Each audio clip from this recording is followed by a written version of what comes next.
हाय। सो इस सीरीज में हम लोग पढ़ने वाले हैं RabbitMQ के बारे में। RabbitMQ RabbitMQ क्या है?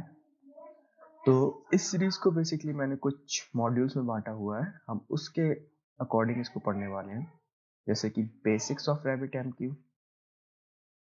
RabbitMQ किस प्रोटोकॉल पे काम करता है वो देखेंगे,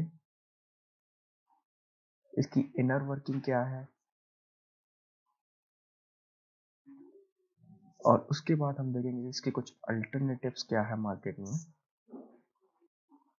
और फिर हम इसकी देखेंगे इम्प्लीमेंटेशन विद Node.js। तो ये सीरीज कुछ ज़्यादा बड़ी होने वाली है नहीं, तो अभी के लिए हम इसको देखने जा रहे हैं कि इसके बेसिक्स क्या है RabbitMQ के। ठीक है, तो अगर मैं बेसिक्स की बात करूं तो RabbitMQ बेसिकली एक मैसेज ब्रोकर है। अब आप लोग कह रहे होंगे कि मैसेज ब्रोकर क्या होते हैं। तो मैसेज ब्रोकर्स होते हैं, मैसेज ब्रोकर का काम ये होता है कि उनको एक मैसेज को एक प्लेस से लेके दूसरे प्लेस पर ले जाना होता है। सपोज कोई मैसेज यहाँ से M1 आया है, उसको किसी रूट के हिसाब से या किसी मेथड के हिसाब से इस मैसेज M1 को यहाँ पर डिलीवर करना होता है। ठीक है, तो ये मैसेज ब्रोकर है, वो AMQP advance message queuing protocol 091 इस कॉन्सेप्ट पे काम करता है।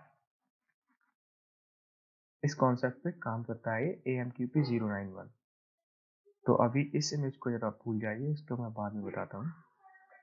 तो ये AMQP 091 करता क्या है?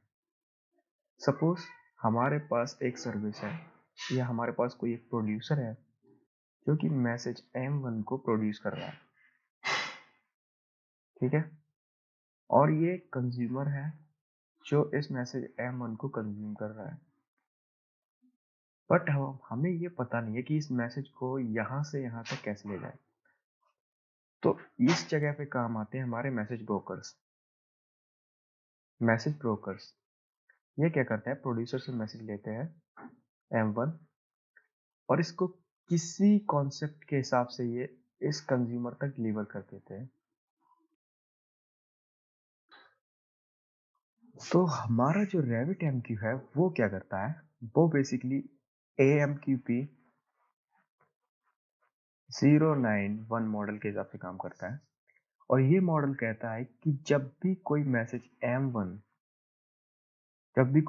M1 हमारे पास आएगा, हम उसको अपने एक्सचेंज में लेके जाएंगे, या किसी प्रोड्यूसर ने यहाँ से मैसेज भेजा तो हम सबसे पहले उसको अपने एक्सचेंज में लेके जाएंगे। फिर एक्सचेंज में हम चेक करेंगे कि इसकी रूटिंग की क्या है या इसका एक्सचेंज क्या है, उसकी राउटिंग की क्या है। राउटिंग की ये जो मैसेज है वो किस क्यू से बाइंड है, फिर यहाँ पर उसका क्यू चेक करेंगे। ये राउटिंग की इस क्यू से बाइंड है, तो ये मैसेज इस क्यू से होते हुए अब हमारे कंज्यूमर के पास जाएगा और कंज्यूमर यहाँ पर एक्सेप्ट कर लेगा। अब RabbitMQ की एक खास बात ये और है कि इसमें कॉन्सेप्ट आता है एक्नॉलेजमेंट का। एक्नॉलेजमेंट, ठीक है। अब ये एक्नॉलेजमेंट क्या करता है? सपोज कि मैं एक प्रोड्यूसर हूँ, मैंने एक मैसेज M1 डिलीवर किया इस एक्सचेंज को। ये एक्सचेंज है, यहाँ मैसेज गया, इस एक्सचेंज ने फाइंड आउट किया कि इसकी राउटिंग की क्या थी, और इसने राउटिंग की के हिसाब से ये मैसेज उस क्यू को दे दिया। अब क्यू क्या कर रहा है, यहाँ पर क्यू हमारा सारे मैसेजेस को स्टोर कर रहा है। ठीक है, M1 M2 M3 dash dash सारे मैसेजेस को ये क्यू हमारा हैंडल कर रहा है। अब उस रूटिंग की के हिसाब से हमें पता चला कि ये जो मैसेज आया है M1, ये इस क्यू के लिए स्पेसिफिक है। ये इस क्यू के लिए स्पेसिफिक है। अगर ये इस क्यू के लिए स्पेसिफिक है तो इस राउटिंग की मदद से हमें ये पता चल गया। अब ये क्यू उस कंज्यूमर तक जाएगा और उसको ये मैसेज प्रोवाइड करा देगा।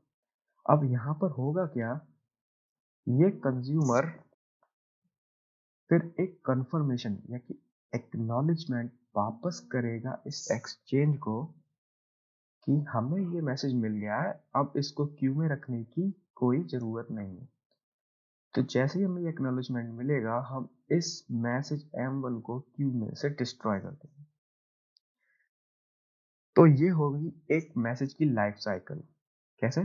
प्रोड्यूसर ने मैसेज दिया, मैसेज एक्सचेंज के पास गया, एक्सचेंज ने देखा कि ये किस रूटिंग की से बाइंड है या किस क्यू से बाउंड है, वो वहां पर गया, उस क्यू ने देखा अच्छा ये मुझसे बाउंड है, तो इसने अपने पास ये मैसेज रख लिया।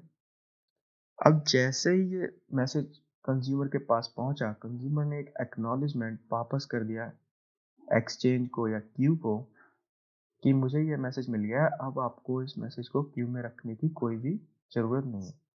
तो ये गया और उस क्यू से मैसेज को इसने डिलीट कर दिया। तो यही होती है एक मैसेज की लाइफ साइकिल, या एक कोई भी मैसेज या कोई भी टास्क, जो भी आप कहना सकें, उसकी लाइफ साइकिल। अब इस एग्जांपल से हम समझेंगे।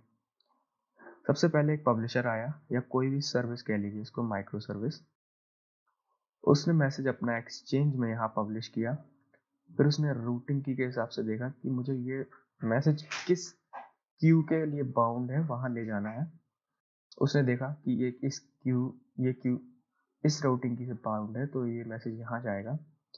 फिर वो क्यू को, उस मैसेज को उस कंज्यूमर ने कंज्यूम कर लिया। अब यहाँ से एक एक्नॉलेजमेंट जाएगी जो क्यू के पास वापस आएगी कि हमें ये मैसेज मिल गया, आप इसको डिस्ट्रॉय कर सकते हैं। तो ये होती है इसकी लाइफ साइकिल।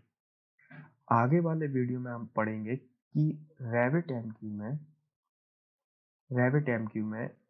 क्यू एक्सचेंजेस का कॉन्सेप्ट, क्यूज का कॉन्सेप्ट एंड बाइंडिंग्स का कॉन्सेप्ट विद राउटिंग्स जो भी कहना चाहें, राउटिंग कीज। ठीक है, तो आज के लिए इतना। अगले वीडियो में हम बात करेंगे कि इसके क्या क्या एक्सचेंजेस हैं, इसमें कैसे क्यू और एक्सचेंज को एक दूसरे से बाउंड किया जाता है। फिर हम इसके कुछ अल्टरनेटिव्स भी पढ़ने वाले हैं। तो अभी के लिए बाय बाय, थैंक यू। अगर आपको वीडियो पसंद आया है तो इसको लाइक कर सकते हैं, और अगर ज़्यादा पसंद आया है तो इसको